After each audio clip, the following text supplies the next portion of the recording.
Hey guys, tonight we leave behind the comfort of warm beds, glowing screens, and kitchens that somehow always seem to have something to eat, and instead wake on the damp edge of a medieval shoreline where the smell of salt clings to everything you own. The morning air bites at your cheeks before the sun has even thought about rising, your boots are already wet, and the waves have absolutely no sympathy for anyone trying to earn breakfast. You probably won't survive this, at least not without sore hands, aching shoulders, and a healthy respect for fish that seems surprisingly determined not to become dinner. So before you get comfortable, take a moment to like the video and subscribe, but only if you genuinely enjoy what I do here. And while you're settling in, let me know your location and your local time in the comments. It's always fascinating to see where everyone is listening from around the world. Now, dim the lights, maybe turn on a fan for that soft background hum, and let's ease into tonight's journey together. You wake before the village does. Not because you are especially eager, not because you enjoy the cold. You wake because the sea does not care whether you slept well. Your eyes open to darkness inside a tiny timber cottage. The room is quiet, except for the soft breathing of your family and the distant, familiar rhythm of waves rolling onto the beach. Even indoors, the salty scent of the coast slips through every crack between the wooden boards. You lie still for a moment beneath a coarse wool blanket. It is warmer than the air outside, though not by much. Winter has long passed, yet mornings remain cold enough to make every movement feel like work. There are no clocks on the wall, no alarm to buzz beside your bed. Instead, your body has learned the tide. Years of rising before dawn have turned the sea into your timekeeper. You sit up carefully, trying not to wake the others. The straw mattress rustles beneath you. Your feet find the packed dirt floor, chilled from the night. You stretch slowly, feeling yesterday still living inside your muscles. Your shoulders ache from pulling wet nets. Your fingers are stiff where old cuts have healed into rough patches of skin. This is simply how a fisherman feels. Every morning, every season, every year, a small fire in the corner has almost died. Only faint orange embers remain beneath gray ash. You kneel and gently stir them with a stick. Tiny sparks rise into the darkness. Soon thin flames begin licking dry pieces of driftwood collected days before. The warmth grows little by little, not enough to make the room comfortable, just enough to remind you that warmth still exists. Hanging beside the fireplace is yesterday's loaf of dark barley bread. It is dense enough that someone from the future might mistake it for a building material. You smile quietly to yourself. Perhaps medieval bakers believed bread should last forever. Or perhaps they simply expected everyone to have strong teeth. You break off a piece anyway. It is hard, dry, simple, yet filling. A small cup of watered ale waits beside it. Fresh water is never entirely trusted, especially near crowded villages, so weak ale often begins the day instead. It contains little alcohol but enough to make it safer to drink than uncertain wells. You take slow bites, no rush. The sea will demand enough speed later. Outside, the wind whispers through tall grasses growing between dunes. Somewhere farther down the shoreline, another cottage door creaks open. Someone else has risen. Another fisherman. Another family beginning another uncertain day. No one speaks. There is little need. Everyone understands the rhythm. You pull on thick wool clothing that still carries yesterday's scent of seawater. Over it goes a heavier cloak patched more times than you can remember. Every repair tells a story. One tear from a jagged rock. Another from hauling nets too quickly. Another, after catching the edge of a wooden pier during a storm. Nothing is thrown away unless it absolutely cannot be saved. Leather boots follow. Their soles are uneven. They let in water more often than you would like. Still, they remain better than bare feet on freezing stones. You step outside. The world is painted almost entirely in shades of blue and gray. Stars fade slowly overhead. The moon hangs low above the sea, reflected in gentle waves that stretch endlessly toward the horizon. The village sleeps beneath roofs of straw and weathered timber. Thin smoke rises from only a few chimneys. Dogs curl beside doorways. A rooster considers announcing the morning but seems undecided. The beach lies only a short walk away. Your path is familiar enough that your feet hardly require light. Pebbles crunch beneath your boots. The air tastes of salt. Seaweed washed ashore glistens in the moonlight.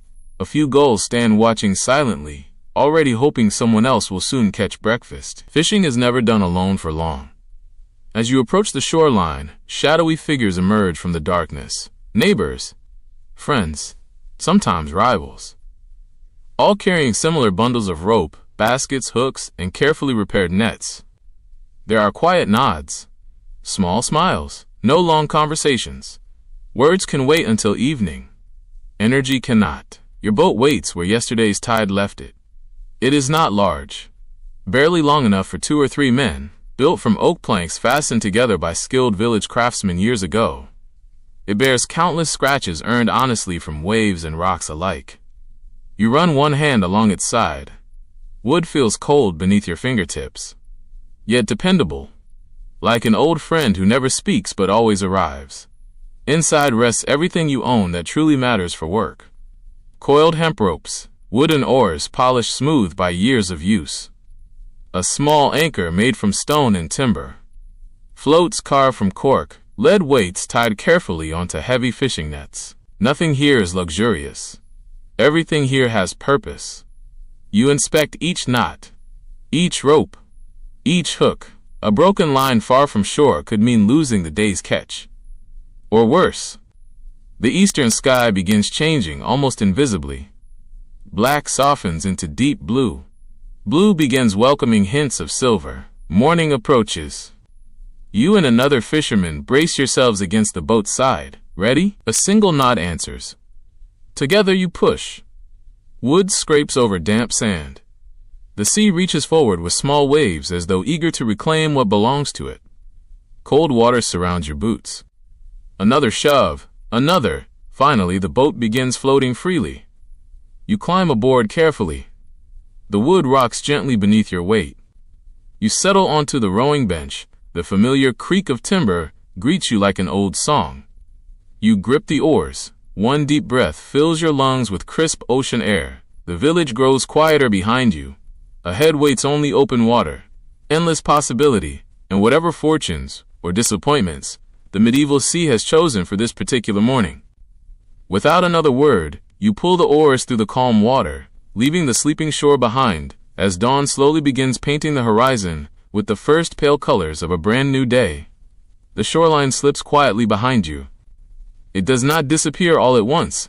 Instead, it slowly shrinks into a dark ribbon between the sea and the brightening sky. The tiny cottages become little more than shadows, their chimneys sending thin trails of smoke into the cool morning air.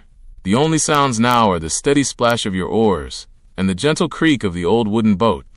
Each stroke feels familiar. Pull, breathe, glide, pull, breathe, glide. The rhythm has lived in your body for years, so completely that your hands seem to know the motion without asking your mind for permission. The sea is unusually calm this morning. Small ripples catch the first silver light creeping across the eastern horizon. The water looks peaceful enough to fool anyone who has never earned a living from it.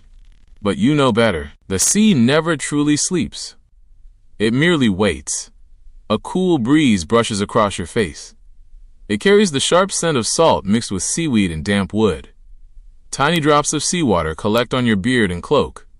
Beside you, your fishing companion rows without speaking. There is comfort in shared silence. Words are unnecessary between people who have spent countless mornings chasing the same uncertain hope. Far above, a gull circles lazily. Then another. Soon a small flock begins drifting across the pale sky. You glance upward. Birds often know things people do not. If they gather in one place, fish may not be far beneath the surface. But it is still early. Too early to trust every bird. The coastline grows fainter. Ahead stretches nothing but open water. No roads, no fences, no signposts. Only waves that seem almost identical, each one rising and falling as though the sea were breathing slowly beneath you. Navigation depends entirely on memory. There are no maps spread across your lap, no compass pointing north. Certainly no glowing screen announcing your exact location with cheerful confidence. Instead, you study the shoreline, the hills behind it, and the position of familiar rocks. You remember where underwater sandbars lie hidden. You remember where the currents usually meet. You remember where your father once caught enough cod to feed 3 families for an entire week. Knowledge like this cannot be bought. It is earned, sometimes over generations. The eastern sky continues changing. Soft blues become pale gold. Clouds along the horizon catch warm light around their edges until they resemble glowing wool drifting across heaven itself. The first rays of sunlight finally climb above the horizon. They spread slowly across the sea. Thousands of tiny reflections sparkle around your boat like scattered silver coins. Beautiful, but entirely useless if no fish appear. You dip one hand into the water. Cold. Very cold. Cold enough to remind you that falling overboard this far from shore would become a very serious problem. Your wool clothing would soak almost instantly. Heavy fabric becomes heavier still. Swimming is difficult even without thick boots. Most fishermen respect the sea because many have buried friends claimed by it. No one laughs about that. A seal briefly surfaces several boat lengths away. Its round eyes study you with calm curiosity before disappearing beneath the waves again. Perhaps it wonders why humans insist on floating across its home every morning. Or perhaps it simply hopes you leave behind a few fish. Either way, it vanishes without explanation. The sun climbs higher. Light spreads across the water until the last stars finally disappear. Morning has truly begun. You pause rowing for a moment. The boat drifts gently. No hurry now. This is where experience begins to matter. You search the surface. Small ripples, changing currents, tiny disturbances where fish might be feeding below. Nothing obvious. The sea rarely gives away its secrets so easily. A faint breeze begins blowing from the west. Good. Enough to cool your face, but not enough to trouble the water. You nod quietly. Today might be manageable. Nearby, another fishing boat appears through the fading mist. One fisherman raises a hand. You answer with the same simple gesture. No shouting. Sound carries strangely across open water. Besides, every fisherman is quietly hoping today belongs to him. Friendly neighbors on land become careful competitors at sea. Not cruel, simply practical. If one boat finds the best fishing ground first, the others must search elsewhere. You reach for a coil of thick hemp rope. The fibers feel rough against your calloused palms. Years ago, these ropes would have scraped your skin raw. Now your hands hardly notice. Hard work has changed them. The sea leaves its signature on everyone. Some wear scars. Others carry aching joints. Many lose fingernails more often than they care to count. You have accepted these little prices. Without them, there would be no bread waiting at home. The gentle rocking of the boat becomes almost hypnotic. Up, down, forward. Another small swell passes beneath the hull. The wood answers with familiar groans, not complaints. Simply reminders that every boat has its own language. This one speaks often, yet never lies. A loose plank sounds different. A strained rope sings in the wind. An old fisherman can hear danger long before seeing it. You glance toward the sky again. Clouds remain scattered and harmless. For now, weather changes quickly over the sea. A peaceful morning can become an angry afternoon without much warning. That uncertainty never disappears. Perhaps that is why fishermen become patient.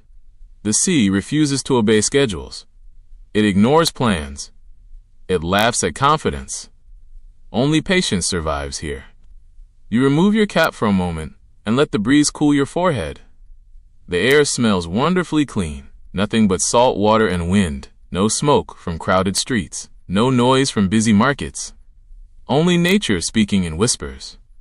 Far below, unseen schools of fish continue their own lives. They know nothing of taxes, nothing of kings, nothing of harvests or wars. Their world exists entirely beneath the waves. Yours depends upon finding it. You rest the oars inside the boat. The current now carries you gently across familiar fishing grounds. Somewhere beneath this quiet surface may swim today's supper. Or perhaps only disappointment. That uncertainty follows every voyage. It always has. It always will. Your companion points toward the water. Tiny circles spread across the surface, almost invisible. Then another, a faint shimmer flashes beneath the waves. You lean forward carefully. Perhaps, just perhaps, the morning search is finally about to begin. The tiny circles spread across the water, then fade. You lean forward, resting one hand on the edge of the boat. For a long moment, nothing happens. The sea enjoys keeping its secrets. It reveals just enough to spark hope before returning to perfect calm, as though wondering whether you deserve another clue. A faint breeze brushes your face. Not cold enough to sting, just cool enough to remind you that dawn has fully arrived. The horizon now glows with soft shades of gold and pale blue. The village is gone from sight. Only open water surrounds you. There is something strangely peaceful about that. No church bells, no barking dogs, no merchants shouting prices. Only the slow breathing of the sea. Your companion points quietly toward the eastern sky. A long ribbon of thin clouds stretches across the horizon. You study them carefully, not because they are beautiful, although they are, but because clouds often speak before the weather does. High, thin clouds usually mean one thing. The wind may change later, perhaps not immediately. But before sunset, your father taught you that when you were barely tall enough to see over the side of a boat. He rarely explained why. He simply said, "The sky always tells the truth. You only need to learn its language." At the time, you believed he possessed magical powers. Now you understand. Years of watching, years of remembering, years of surviving. That is the closest thing fishermen have to magic. A sudden splash echoes nearby. You turn quickly, only a fish breaking the surface before disappearing again. Still, one fish often means others. You narrow your eyes. The water here looks slightly different, not dramatically, just enough. Tiny ripples move against the larger current. The surface shimmers strangely beneath the sunlight. You have seen this before. Fish sometimes gather where two currents meet. One current carries colder water. The other brings warmer water rich with tiny creatures that fish love to eat. You cannot see those invisible rivers beneath the sea, but experience teaches you where they usually flow. Your companion nods. He has noticed the same thing. Without speaking, you allow the boat to drift naturally. The oars rest quietly across the sides. Sometimes rowing scares fish away. Patience works better. Far overhead, the gulls return. This time, they do not simply glide. They begin circling, lower, closer. One suddenly folds its wings and dives. Splash. It rises again, with a small silver fish, twisting desperately in its beak. You smile. Birds have just confirmed your suspicion. Breakfast is somewhere below. You slowly reach toward the bundle of fishing gear beside your feet. Every piece has its purpose. The heavy hemp net has been repaired so many times that fresh knots sit beside old ones like patches on a favorite coat. Some repairs were made by you, others by your father, perhaps one or two even by your grandfather many years before. Nothing useful is wasted. A net represents weeks of labor, months perhaps. Replacing one is no simple task. You carefully lift it. The damp fibers feel heavy against your arms. Small cork floats line the upper edge. Stone sinkers hang from the bottom. Simple. Ingenious. Designed through centuries of trial and error. No scholar wrote instructions. No engineer drew blueprints. Thousands of anonymous fishermen slowly perfected this design. One generation after another, the sea itself became their teacher. You pause before casting. Rushing ruins everything. You scan the water once more. Another splash, then another. Tiny flashes of silver beneath the surface. Enough evidence now. You quietly stand. The little boat rocks beneath your boots. Every movement must remain balanced. Too sudden, too careless, and both fishermen and net may end up in the sea together. That would certainly make for an unforgettable morning, though probably not the kind anyone hopes for. You gather the edge of the net across one arm. Your fingers automatically separate tangled sections. Years of practice have made the movements almost graceful. You remember struggling as a boy.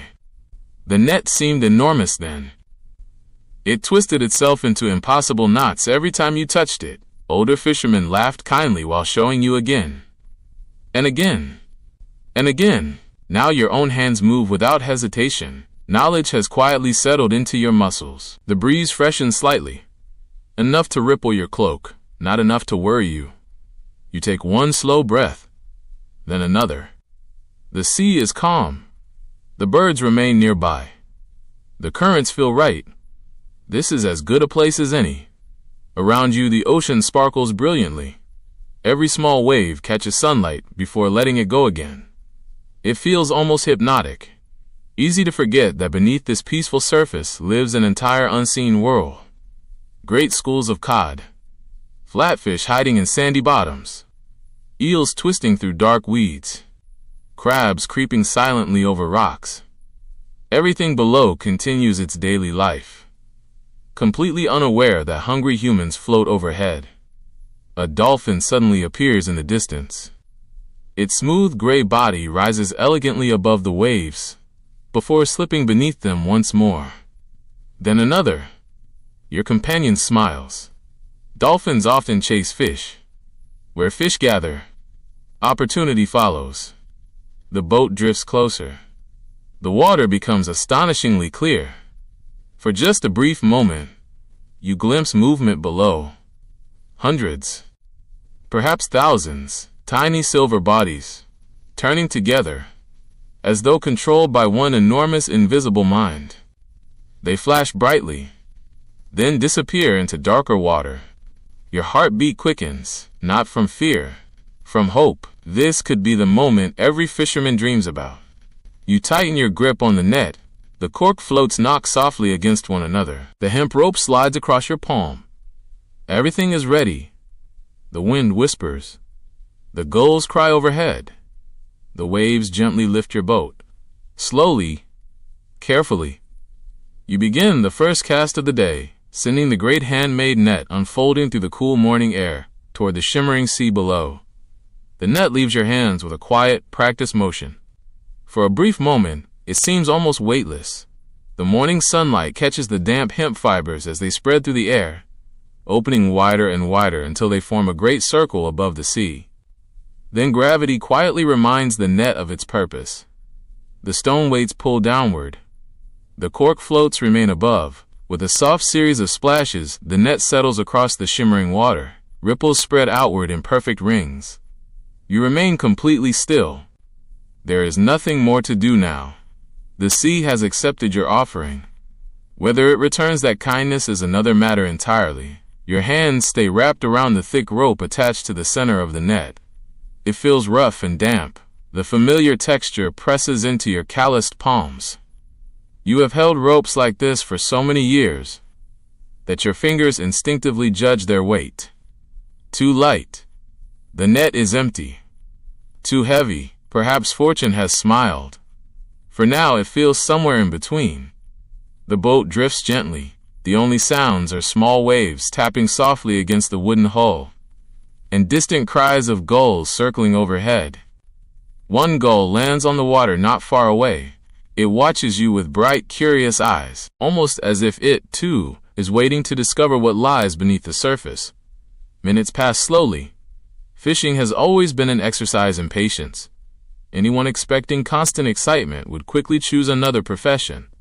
Out here, time moves differently. A single minute feels longer than 10 on land. The gentle rocking of the boat becomes almost hypnotic. Up, down, forward, back. You breathe with the rhythm of the waves. Around you, the morning continues to awaken. The sun climbs a little higher. Its warmth begins chasing away the night's chill. Tiny sparkles dance across the water wherever sunlight touches small ripples. The sea appears peaceful enough to fall asleep upon. Yet beneath that quiet surface, countless lives continue unnoticed. Cod search for food. Herring move together in glittering schools. Crabs crawl slowly across rocky bottoms. Lobsters hide inside narrow crevices. Tiny shrimp drift wherever currents carry them. An entire hidden world lives only a few yards below your feet. You wonder how many fish are swimming around your net this very moment. Perhaps none, perhaps hundreds. The uncertainty never disappears. Your companion breaks the silence first. Too quiet. You nod. Sometimes quiet means disappointment. Other times, It means the fish have not yet realized the trap surrounding them. No fisherman can ever be completely certain.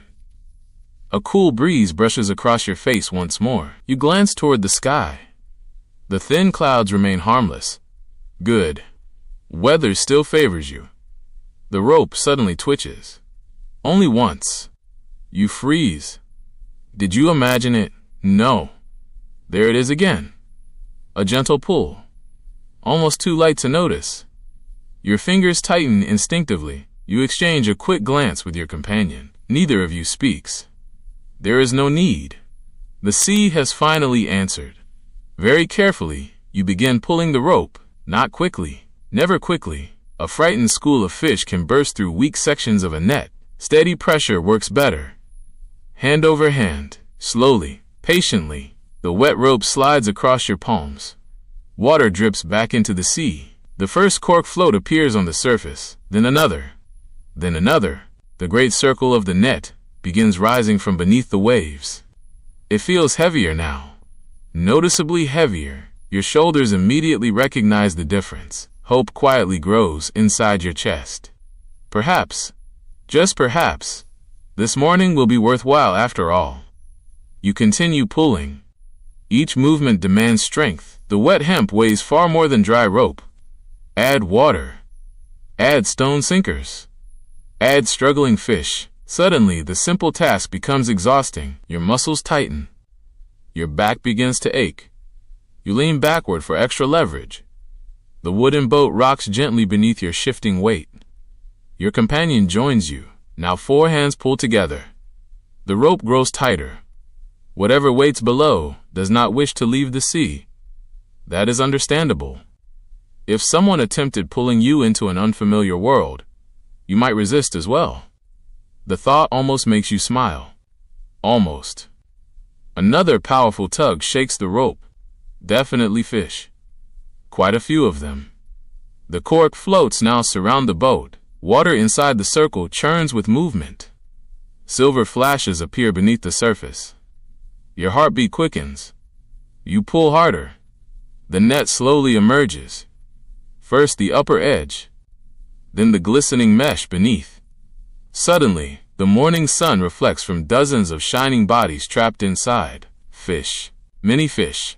Not enough to make you wealthy, but enough to fill several baskets. Enough to feed families. Enough to sell at the market. Enough to call today a good beginning. The trapped fish thrash wildly. Water sprays into the air. Scales flash like tiny mirrors. Some leap desperately against the woven hemp. Others spin in frantic circles. Their strength surprises you every time. Creatures so small, yet so determined. You carefully lift one side of the heavy net over the boat. Fish tumble inside with loud splashing sounds.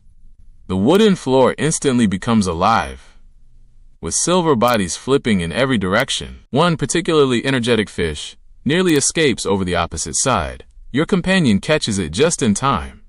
Not today, he laughs quietly. You both smile. Small victories deserve appreciation. Even gulls seem excited now. Several swoop lower, hoping confused fish might somehow leap conveniently into waiting beaks. You politely disappoint them. Every fish matters, especially on days when tomorrow remains uncertain. You quickly untangle the catch. Some fish have twisted themselves tightly into the mesh. Careful fingers free them one by one. The work is slow, but damaged nets mean fewer catches later. Patience once again proves more valuable than speed. Soon the first basket begins filling. Silver bodies lie neatly together, fresh, clean, still glistening with seawater. The morning's first reward rests before you. The sea has shared part of its hidden abundance. You pause for a single deep breath, letting the cool, salty air fill your lungs as sunlight dances across the fresh catch. There is still much work ahead, many more casts, many more hours, but for this one peaceful moment, floating beneath the brightening medieval sky, you allow yourself the quiet satisfaction of knowing that dawn has already become kinder than yesterday. The basket sits between you and your companion, its fresh catch still glistening in the morning light. For a few quiet moments, neither of you says anything. There is no need. The fish speak for themselves, not with voices, of course. They speak through full baskets, hopeful hearts, and the comforting thought that tonight, your family will not go hungry. The sea has been generous, at least for now. You wipe the salt water from your forehead with the back of your sleeve.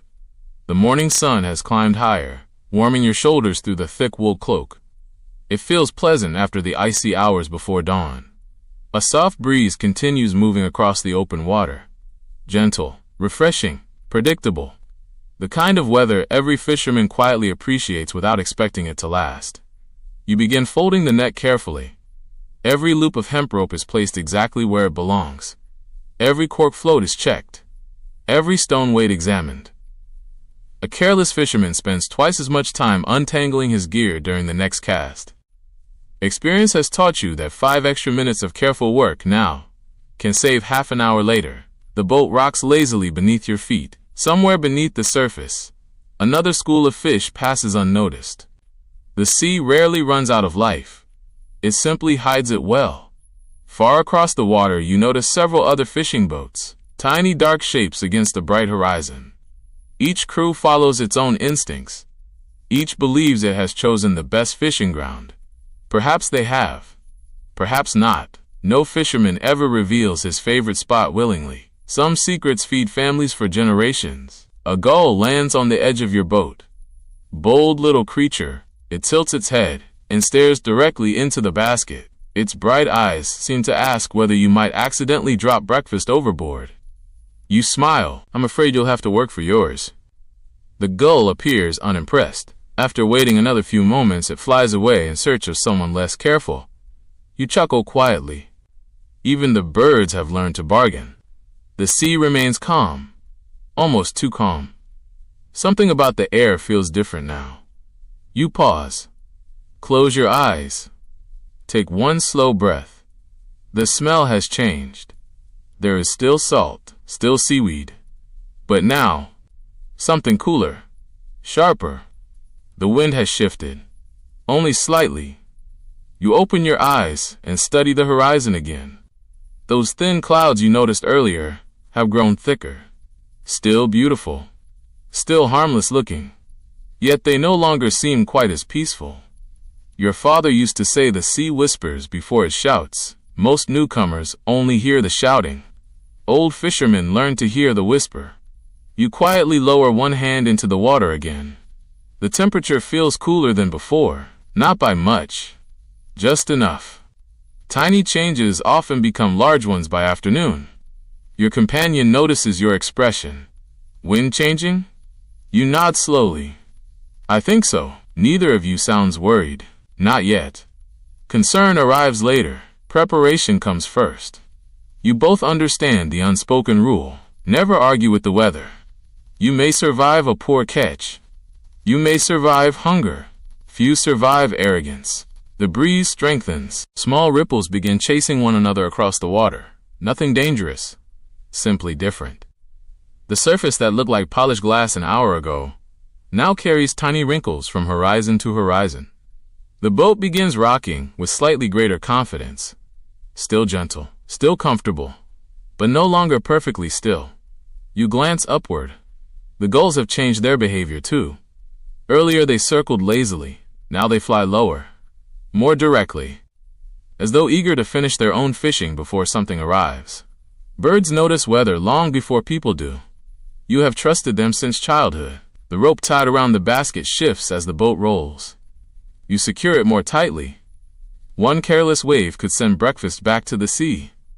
That would be an expensive mistake. Cloud shadows begin drifting across the water. Sunlight appears, disappears, returns again.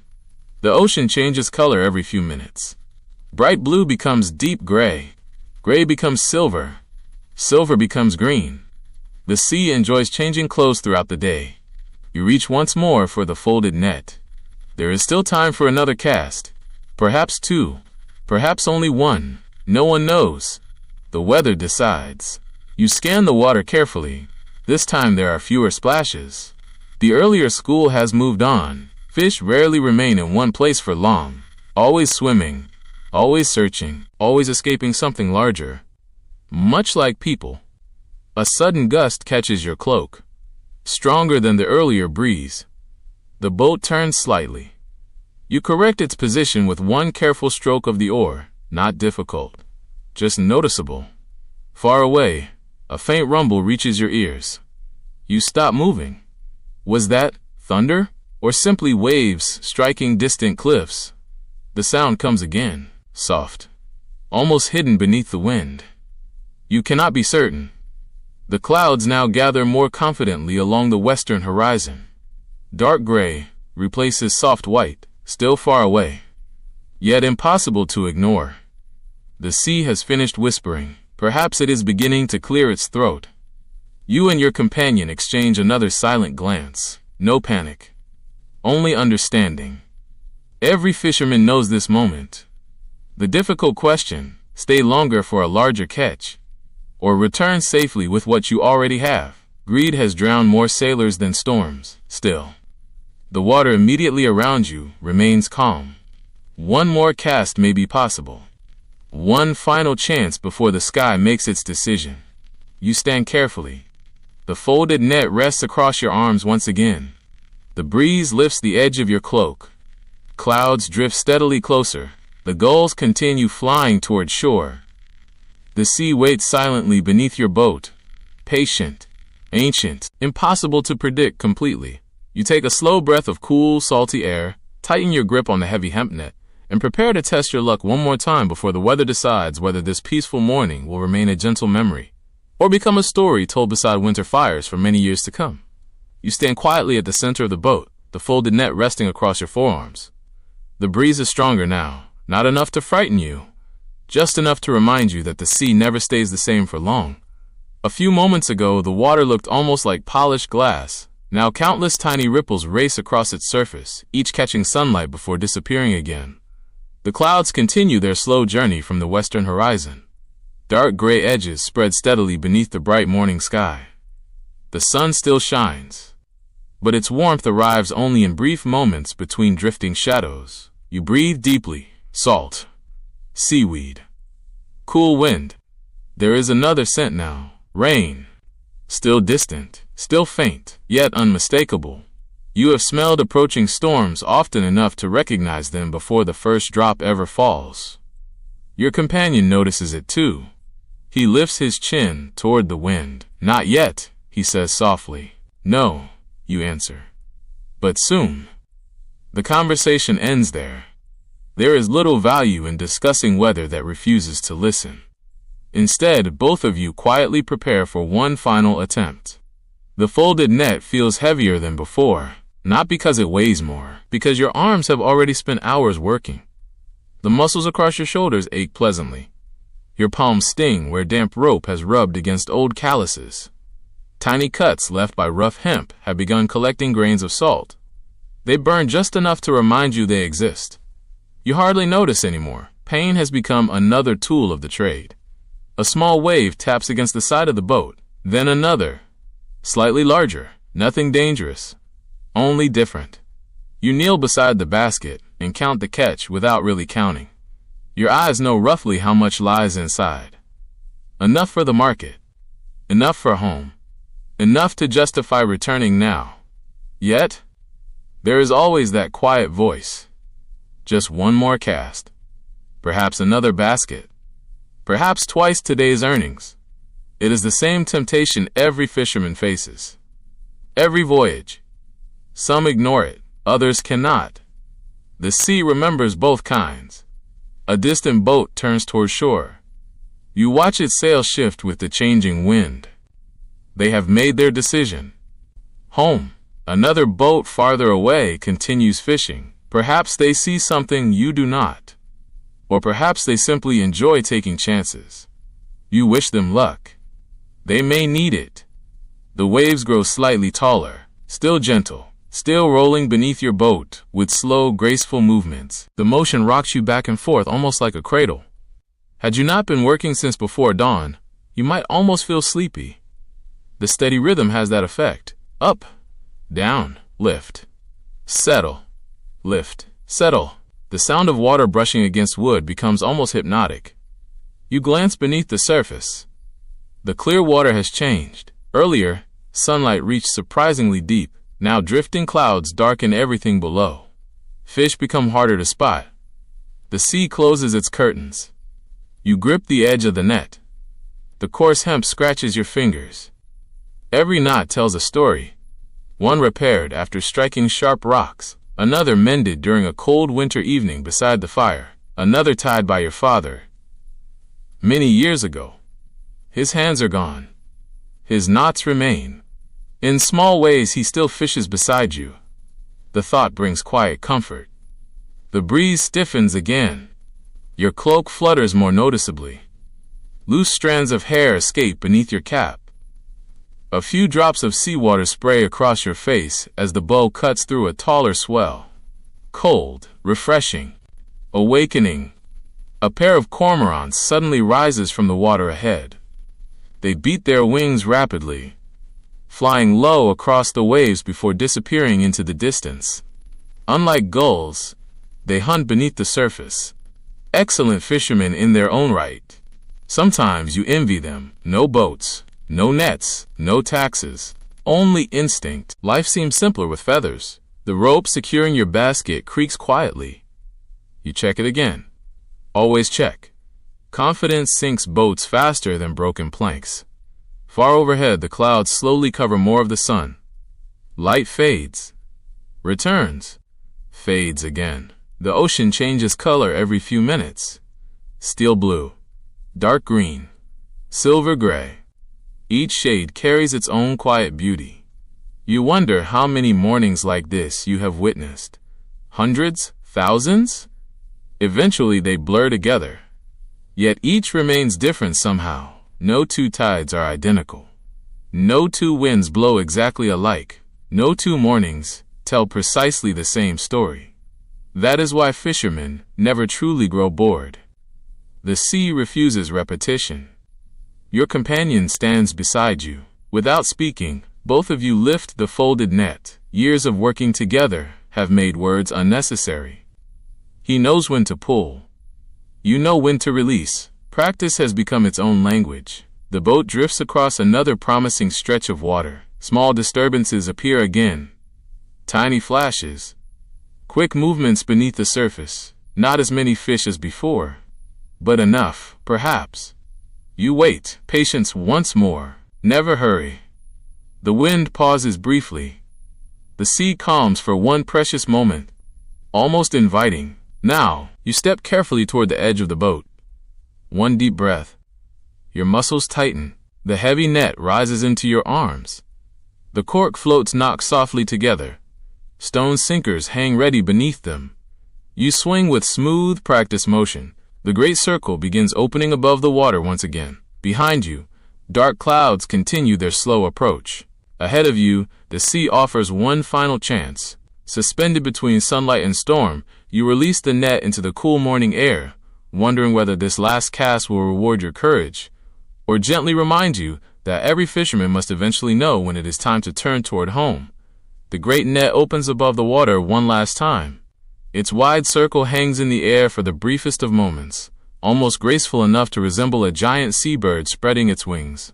Then the stone weights pull it downward. The cork floats bob gently on the surface. Soft splashes ripple across the sea. The final cast has begun. You let the rope slide carefully through your hands. Never too quickly, never too slowly. Every movement has been practiced hundreds of times before. Yet this cast feels different. Perhaps because the wind has changed. Perhaps because the clouds continue creeping closer. Or perhaps because every fisherman knows that the final cast of the day always carries a strange mixture of hope and caution. You settle onto the rowing bench once again. The boat drifts naturally with the current. No one speaks. The sea itself seems quieter now. Even the gulls have wandered farther away.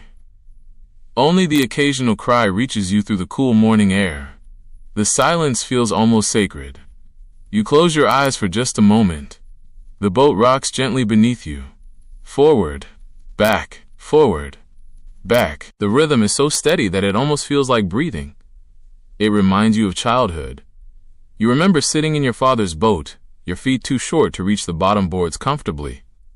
Everything had seemed enormous then. The waves, the nets, even the fish.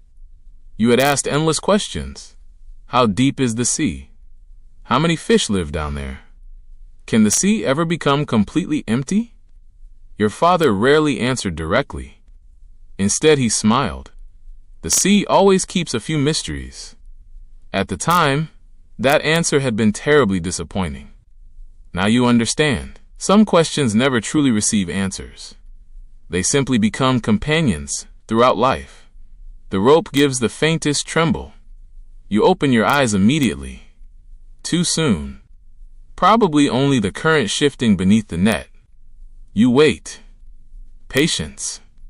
The most valuable tool in the boat is not the net, nor the rope, nor the oars. It is patience. Another minute passes. The clouds drift steadily closer. Their lower edges grow darker. The sunlight softens. Everything around you takes on cooler shades of silver and blue. The wind hums quietly through the loose fibers of the hemp rope. It almost sounds like someone whispering. The rope moves again.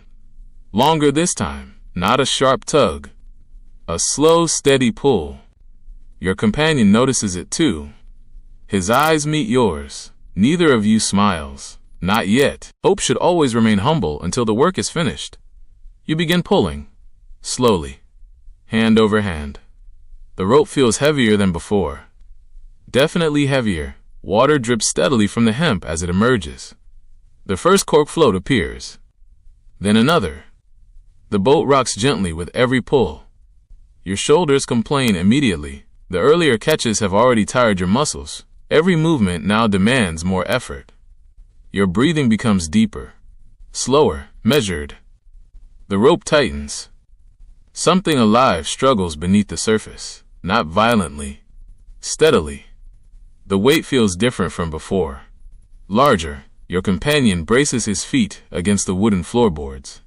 Together you pull. The net rises little by little. Water pours from the woven hemp in sparkling streams. The sea resists, giving up its treasures. It always has. The first silver flash appears beneath the surface. Then another. Soon dozens of tiny reflections dance beneath the water.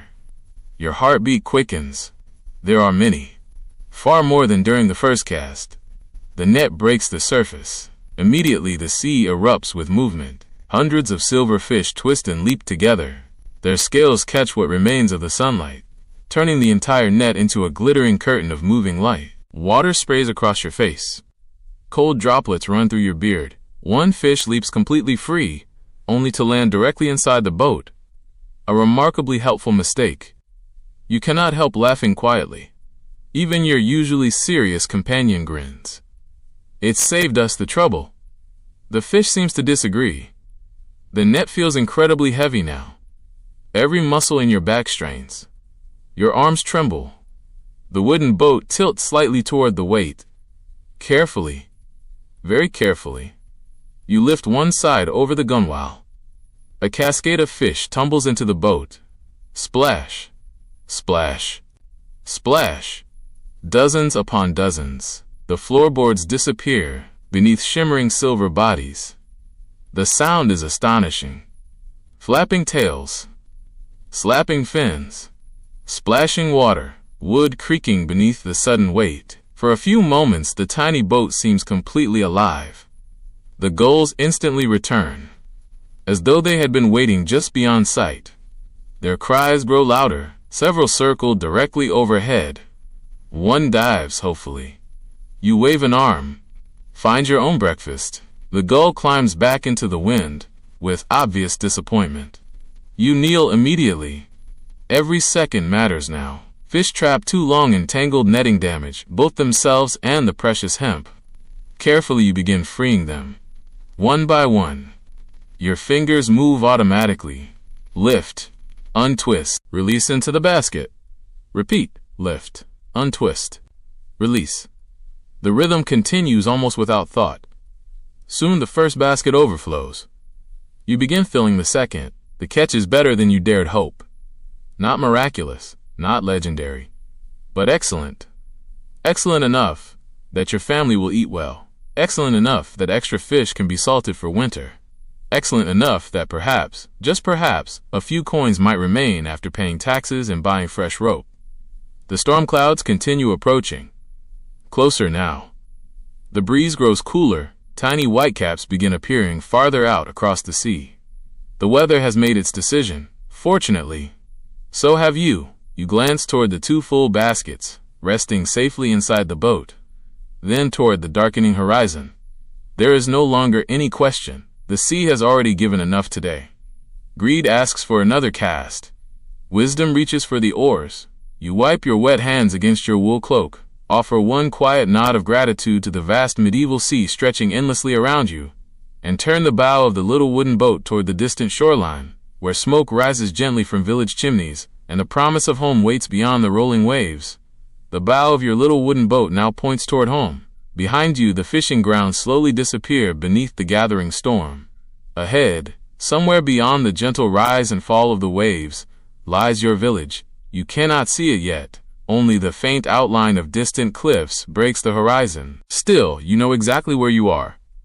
Years upon years upon years upon years of rowing these waters have taught your eyes to recognize landmarks almost invisible to everyone else. A strange-shaped rock. A line of pale cliffs. The silhouette of a lonely pine tree standing above the coast. To another traveler they would seem ordinary. To you they are signposts. The sea has no roads. Only memory. You settle into a steady rhythm with the oars. Pull. Glide. Pull. Glide. The boat feels noticeably heavier now. Two baskets overflowing with fish rest securely beneath a coarse linen cloth. The added weight causes the hull to sit slightly lower in the water. Every wave now reaches a little higher against the weathered oak planks. The boat complains softly with familiar creaks, not frightened, only working, like an old horse carrying one final load before sunset. Your companion rows opposite you. Neither of you wastes energy speaking. The work itself provides enough conversation. Every pull of the oars says the same thing. Home. Home. Home. The breeze grows cooler. It arrives in longer, steadier breaths now. Your cloak flutters continuously instead of occasionally. The sea has begun changing its mood. Earlier the waves rolled lazily beneath your boat. Now they march with greater purpose. Not dangerous. Not yet. But stronger. You adjust your grip. The polished wooden handle of the oar fits perfectly into your palm. Years of use have worn the wood smooth. Thousands of journeys have shaped it. Perhaps your own hands have polished it more carefully than any craftsman's tools ever could. Another swell lifts the bow. For one brief moment you can see farther across the sea. There, at last, a tiny shape appears. The church tower, barely visible against the distant shoreline, small enough to disappear whenever the boat settles between the waves. Yet seeing it fills you with quiet comfort. Home truly exists. It was never lost, merely hidden by distance. A light rain begins. Only a few scattered drops. They land quietly upon your cloak. One strikes the wooden seat. Another disappears into the sea before leaving any trace at all. The smell of rain mixes beautifully with salt water. Fresh, cool, clean. You pull the hood of your cloak a little farther forward. No complaint escapes your lips. Rain is simply another companion of life beside the sea. One learns to greet it politely, not happily, but politely. The first distant rumble of thunder rolls across the water. This time there is no mistaking it. The storm has arrived. Fortunately, it remains far behind you. Dark clouds continue gathering over the fishing grounds you have just left. You glance over your shoulder. The sea there looks almost like another world. Gray. Wild, restless. Sunlight has nearly vanished beneath the growing cloud cover. You silently thank your own cautious judgment. One more cast would have delayed you. Perhaps only by half an hour. Sometimes half an hour changes everything. A stronger gust pushes against the side of the boat. You instinctively angle the bow slightly into the waves. Your father taught you never to let waves strike directly from the side whenever possible. A small boat deserves respect. The sea offers none. Water splashes lightly over the bow, only enough to wet your boots. Cold seawater slips around your ankles. You ignore it. Dry feet are a luxury fishermen rarely expect. A family of seabirds flies low across the waves toward land. Even they seem eager to reach shelter. Animals often hurry before storms, long before humans decide they should. The coastline grows clearer. Now you can distinguish individual cliffs. Dark rocks rise sharply above foaming surf. Beyond them, patches of green fields appear between scattered woodlands. Tiny strips of farmland stretch inland. Somewhere beyond those fields, people are already beginning their own work. Farmers guiding plows, millers turning grain into flour, blacksmiths heating iron, bakers preparing ovens. Every village depends upon every trade. Without fishermen, the market lacks food. Without farmers, no bread accompanies the fish. Without carpenters, no boats reach the sea. Without blacksmiths, hooks cannot be forged. Life is woven together much like your fishing net. Remove enough knots, everything falls apart. The church bell rings faintly across the water. One slow note, then another. The wind carries the sound unevenly, sometimes loud, sometimes almost lost. Yet hearing it feels strangely comforting. The bell has marked your mornings since childhood. It will likely continue long after you are gone. Some things outlast every fisherman. Your shoulders burn now. Hours of rowing have left them heavy and tired. Each stroke requires determination. Still, the sight of land somehow makes every pull easier. The promise of rest carries surprising strength. Your companion smiles quietly. We made good time. You nod. And better choices. He laughs softly. Those are usually connected. Indeed they are. The shoreline now fills much of the horizon. You can see several villagers walking along the beach. Perhaps repairing nets, perhaps gathering driftwood. Children run through the wet sand chasing gulls that refuse to be caught. Thin columns of chimney smoke drift lazily upward. The smell of burning wood reaches you even here. Home has its own scent. Smoke, bread, wet timber, sea salt. It welcomes you before your feet ever touch the shore. The waves become shorter as the water grows shallower. You guide the little boat carefully between familiar rocks hidden just beneath the surface. Every one of them has a story. Every fisherman knows where they wait. One careless mistake here could undo an entire successful day. The keel scrapes lightly across wet sand. Gentle, safe. The journey across open water has ended. You step carefully into the cool shallows, feeling the familiar firmness of the beach beneath your boots once again. While behind you the first heavy curtains of rain begin falling over the distant sea, far enough away to admire, close enough to remind you that today, wisdom brought you safely home.